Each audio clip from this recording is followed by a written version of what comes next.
Hi guys! Good morning! Welcome back to our channel. On today's vlog ni Payong Kaibigan ay magandang balita po yung ating pag-uusapan, especially po sa lahat ng biyahero or travelers palabas po ng Pilipinas.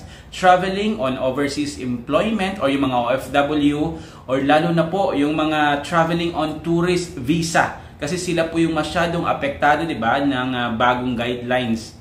Yan po kasi yung pagkakaalam natin na simula po September 3 sa linggo ay meron pong bagong ipapatupad na travel guidelines. Pero ang magandang balita po dyan guys ay suspindido po muna yan. Kasi sinuspindi po siya ng Department of Justice. Yung ating pong Senado, gumawa po sila ng resolution. Ito po ay pakiusap sa ating IACAT, yung Interagency Council Against Trafficking at sa Department of Justice na itigil po muna yung implementation ng bagong travel guidelines na yan sa linggo at pag-aralan po muna itong mabuti, di ba? Kasi as per nga doon sa video na nakita po natin, mula po ito sa Senate of the Philippines, ay marami po doon sa mga travel requirements yung bukod po sa pahirap ay talagang nagva-violate po ito sa mga provisions ng ating Constitution. Kasi ang nangyayari po guys sa kasalukuyan, yung pag-travel po outside the Philippines, especially po if you're traveling on tourist visa, ay hindi na po siya karapatan pantao. Ito po ay parang lumalabas na privilege or pribilehiyo lamang po para sa iilan lamang, di ba? Minsan nga kahit po kayo po ay may sapat na pera, provided naman po yung mga supporting documents na hinahanap nila, hindi pa rin po sigurado kung kayo po ay makakalabas or hindi ng ating bansa, diba? Still, we are the mercy of our immigration officers. Nakasalalay po sa kanila kung kayo po ay makakalabas or hindi. So I'll be showing you a video courtesy ng ating Senate of the Philippines kung saan nagbigay po ng statement, diba? Si Senator Zubiri, diba? To discuss in details yung update ng pagsuspindi nga po ng IACAT draft guidelines na ito simula po September 3, 2023. Okay, panoorin nyo pong mabuti and please write down your thoughts, your comments, your reaction sa ating comment section sa baba. At kung bago pa lamang po kayo sa aking YouTube channel, please don't forget to click the subscribe button at yung notification bell para lagi po kayong mauna every time na may bagong upload na video si Payong Kaibigan. At syempre, just in case may update po tayo sa mga travel guidelines na yan, palabas man po yan ng Pilipinas or papasok ng Pilipinas, ay mauna po kayong makaalam. Okay? Marami pong salamat guys. Always stay safe and God bless. We have a short statement dun sa suspension ng IACAT ng revised travel guidelines. Una sa lahat, nagpapasalamat po ako kay Secretary Crispin Remulla for heeding the public's clamor for suspending the Interagency Council Against Trafficking's revised guidelines on departure formalities, as this is a welcome development. Ito po ay nagpapatunay na nakikinig at sensitive ang mga agencies ng gobyerno at ang DOJ Secretary sa pulso ng sambayanan. Kakapasa lang namin po kagabi na isang unnumbered Senate resolution na naghihiling sa DOJ at sa IACAT na suspendihin muna ang implementation ng draft revised guidelines para mapag-aralan ng mabuti ang bagong patakaran ng mga requirements na ito. As I mentioned in my speech yesterday, nasa loob po ng ating konstitusyon. Nakalagay po sa Article 3, Section 6 ng ating konstitusyon ang right to travel by every Filipino. Karapatan po natin yan. At ang Constitution, hindi po yan recommendatory. Yan po ay mandatory. Kaya, nung inilabas po ng IACAT itong mga guidelines na ito, una po ang Senado na umalma at nagalit na bakit naman pong gagawin ito na ayon sa ating Constitution, which is the main law of the land, na pwede naman po magbiyahe unimpeded ang ating mga kababayan. Kaya natutuwa rin po ako sa bilis na naging action ni Secretary Remulla sa hiling po ng ating mga senador. Hindi lamang ako yan at we were seconded and of course there's a unanimous approval by all senators to review the new guidelines for travel. Kasi napaka-prohibitive. Number one, napakaraming mga requirements na kailangan i-submit. For example, meron pang affidavit na manggagaling sa consular office or embassy na pupuntahan nyo, lalo na kung may sponsor po sa inyo doon. Para, let's say, lagyan natin, may kamag-anak po kayo sa Estados Unidos, gusto nyo bisitahin yung kamag-anak nyo, kailangan pa po ng kamag-anak nyo kumuha ng isang affidavit sa consular office ng tinitirahan nila or sa embahada na kayo mismo ang magsusponsor, sila mismo magsusponsor sa inyo. That, I think, is a very prohibitive requirement, no? Aside from bringing your original birth certificate. And tanong ko nga sa inyo, nasa inyo pa ba yung original birth certificate nyo? Parang true copy na lang galing sa NSO. Yung aking birth certificate is 54 years old. Siguro hindi ko na mahanap yung original nun, no? So, napakahirap na mga requirements nila. And again, sa tingin po namin na labag po ito sa konstitusyon. At sabi nga po ng ating mga kasamahan, kung hindi po isususpindi ang requirements for further discussion, there was also authority by the Senate to allow us to file through our Senate Legal Department a petition for temporary restraining order with the Supreme Court on the grounds that it is against the constitutional provision of Article 3, Section 6. So, itong initial victory is a product of the public's vigilance, no? Nakikinig po tayo sa publiko, sa pulso ng bayan, lalo na sa mga social media comments, social media posts, sa mga nangyayari sa ating mga kababayan, lalo na mga na-offload. We'd like to put on record, in 2022, 32,000 po ng ating mga kababayan, 32,000 passengers ay in-offload ng Bureau of Immigrations. Only 1.4% doon ay nahuling human trafficking. 1.4%. So, ibig po sabihin, yung 98.5% ay biktima. Hindi ng human trafficking, kundi sa pag-aabuso ng isang ahensya. Kasi sino magbabayad ng ticket? Yung ticket, pinakamababa ng presyo ng ticket, 19,000 pesos. Yung hotel, di ba, babayad po kayo ng hotel, prepaid yun. Kailangan bayaran mo muna bago magbiyahe. Dahil alam mo, na hihingi po yan ng Bureau of Immigration natin dito at posible pagdating mo sa bansang yon, hihingi din po yan ng immigration officials doon. So, pag in-offload po kayo, in this case, 32,000 of our kababayans in-offload po last year, ang laki po ng perwisyo sa kanila yun in terms of their economic standing. Many of them, siguro first-time travelers, marami sa kanila gusto magbiyahe kasama ng kanilang pamilya. Ilang libo ang nawala sa kanila na piso, no? Ilang libong piso, syempre ilang araw din po ng perwisyo yan, pag-iiyak ng mga anak nila na gusto sana nila mag-Disneyland sa Hong Kong, pina-offload naman ng Bureau of Immigrations. So, I'm thankful that the Senate rallied behind these resolutions yesterday. I'm thankful to the Secretary for heeding the suspension calls of the Senate, and maybe we can have a further discussion on this on the succeeding hearings to come, particularly on the issue on the travel guidelines. So, thank you. Sir, so for clarification, magkakaroon pa rin po ng Senate hearing regarding this issue? Yes, because first of all, we thank them for the suspension kasi September 3, Sunday na dapat ma-implement yan. So, suspend muna nila. But at the same time, they have to explain to us how did they come up with these guidelines? Ano ba ang pagbabasihan nila dito sa mga guidelines na ito? Unang-una, wala namang batas na nagsasabi dapat mag-submit ka ng original birth certificate, na mag-submit ka ng affidavit from the consular office of your destination. Wala namang batas na nagsasabi nun. So, in the absence of law, we want to ask them their basis for these added requirements for Filipinos to travel abroad.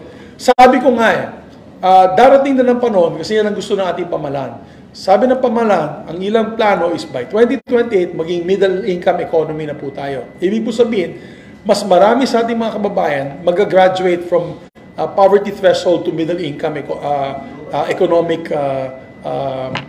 what you call this, middle income economic yung status. Yeah, so middle income economic status. With that being the case, they will have more spending power. Meron po silang mga tinatawag na savings, additional savings, at baka gusto po nilang bumiyahe for the first time kasama na kanilang mga pamilya. So, it makes no sense na pipigilan mo itong mga first-time travelers and yung mga gustong umikot sa ibang bansa kasama ng kanilang pamilya at ma-offload po sila. That's basically economic profiling. If there's racial profiling in some countries in the prohibition of travel, in our country it seems like economic profiling. Kung barok ang English mo, baluktot ang pagsalita mo, kagad-agad i-offload ka or you're up for secondary screening. Hindi maganda yun. And it is also a cause for concern, especially in corruption. It will be another layer of possible corruption. Kasi yung secondary screening will be in private rooms. Kung pag-usapan nila dun, kasunduan na lang, magkasunduan na lang sila. Kawawa naman natin mga kababayan. At kung hindi ka lalabas o hindi kayo sang-ayon sa kanilang kasunduan, baka ma-offload ka. At kawawa naman po ang ating mga pasahero. And that's why, as Senator Escudero said yesterday, less discretion, less corruption. If there's more discretion on the part of the agency officials to do certain things that are not within the boundaries of the law, then that is open to more corruption. Sir, yes. Sabi po ng iyan kasi na purpose ng revised travel guidelines ay para labanan ng human trafficking. So, anong dapat nilang gawin para ma-address naman po yung human trafficking? Kasama na yun sa ating mga pag-usapan sa hearing na what were the reasons why you had these stricter guidelines. Alam po natin to combat human trafficking. But there are ways of doing it. Why don't we target the illegal recruiters? Why don't we target the human traffic syndicates? Yan ang kailangan gawin. Case in point, 32,000 Filipinos were offloaded last year. Only 1.4% were human traffickers. So, palpak ang kanilang selection ng ating mga kababayan pagdating dito sa human trafficking. They have to have a more concrete formula to be able to apprehend these violators of human trafficking. Secondly, maybe they can come up with a better system na computerized na lang lahat. Kung gusto mong biyahe, bago ka magbiyahe, gusto nila mag-upload ka ng birth certificate lahat, i-upload na lang natin sa isang server or isang website ng Bureau of Immigrations, which by the way can also cause privacy issues.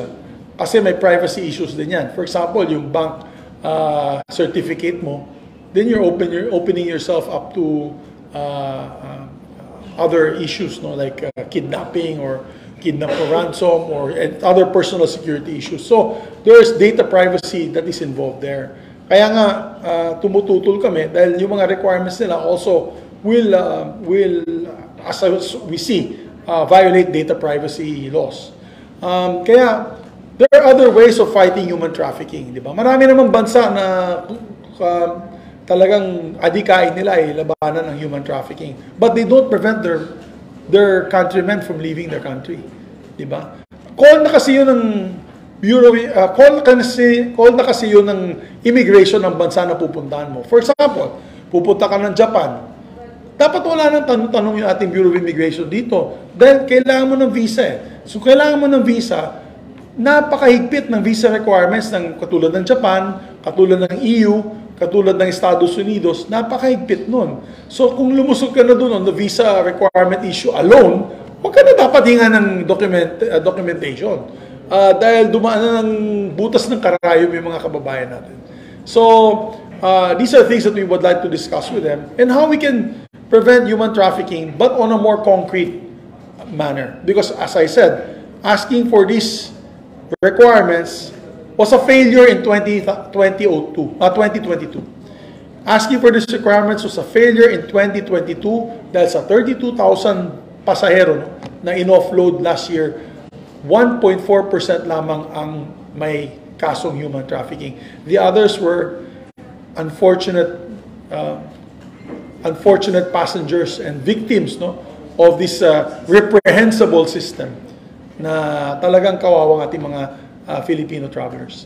Sir, feasible po ba yung suggestion ni Senator Escudero na i-reimburse? Maganda yun. Yung 32,000? Yes, I support that. I support the position of Senator Chis Escudero, where kung may i-offload man ang Bureau of Immigration, charge to their account. Meron kasi sila mga fees na kinokolekta. At million-million yan. That's up to hundreds of millions in the Bureau of Immigration funding. So, they'll be more careful, no, who to offload. Kasi, syempre, sila babayad nun pag nag-offload sila. Meron din silang kailangan ibigay na ayuda sa mga na-offload. Kasi isipin mo, pamilya kayo, 5 kayo, husband and wife, 3 anak. Pupunta kayong Hong Kong, i-offload mo sila. Magkano ng ginastos ng pamilya doon? It's not fair. It is not fair. And ganun na lang, ipa-offload mo sila, natalo sila ng 100,000 pesos, sorry na lang, sasabihin mo sa kanila, sorry na lang. That doesn't cut it for us in the Senate. Hindi kami papayag nun. Hindi dapat pumayag ang gobyerno dyan. So, we need to still continue with the hearing to find out and discuss these issues. Kasi kung hindi natin pag-usapan to sa hearing, hindi natin mahalungkat, hindi po natin malalaman, no? Kung ano talagang punong dulo nila, kung ano ba't nilang tinutulak ito. So, and of course, on our side, we will present to them why this should not be the guidelines to be placed, to be put in place, and other measures should be taken to combat human trafficking, rather than harassing our kababayans na gusto lang makabiyahe sa ibang bansa for whatever purpose, for a good time, for vacation, for soul searching, for educational purposes. Call na ng kababayan natin yun eh. Wala na silang pakialam dun. Basta importante, umuwi lang sila after their designated visa dates. Possible ba, sir, maging liable yung mga napapatunayan na intentionally immigration officers na parang intentionally ginigrill lang nila yung isang pasahero? Well, may karapatan naman po yung immigration officers natin i-grill yung mga pasahero. Ang pakiusap lang namin sa kanila, katulad binanggit ni Senator kausap ni Senator Bato de la Rosa kahapon, na sana naman may puso ang mga immigration officers. They should always put themselves in the shoes of the passenger, di ba? Kasi siguro babiyahe din yan once upon a time or in the future, babiyahe din yung mga immigration officers. Lagay mong sarili mo sa kanilang kalagayan. And dapat may konting puso. Sabi nga may isang video nakita ko, umaapela talaga yung pasahero. Boss, lilipad ng eroplano namin. Yung pamilya ko gusto lang makabakasyon. Hindi pa rin Yung mga videos on YouTube, hindi na sila pumapayag. Tapos pinapa-offload, umiiyak yung mga bata, umiiyak yung isa. Huwag tayong ganyan. Us in government, we in government, should show efficient service, but also show service with heart na may puso, na pagmamalasakit sa ating mga kababayan. That's our job, is to make the life of our people much easier, the lives of our people much easier. Hindi pa perwisyo lamang at power tripping. So, umaapila kami sa Bureau of Immigration, although nasuspend na itong IACAT guidelines, let's have a heart for our passengers. Kung wala naman pong red flag, kung walang kaso, walang hold departure order, walang record na nag-overstaying sa isang bansa, wala namang record na nag-TNT sa isang bansa at nagtrabaho sa isang bansa na meron talagang record na, di hayaan mo na makabiyahe ang ating mga kababayan. Lalo na sa mga first-time travelers. Ready.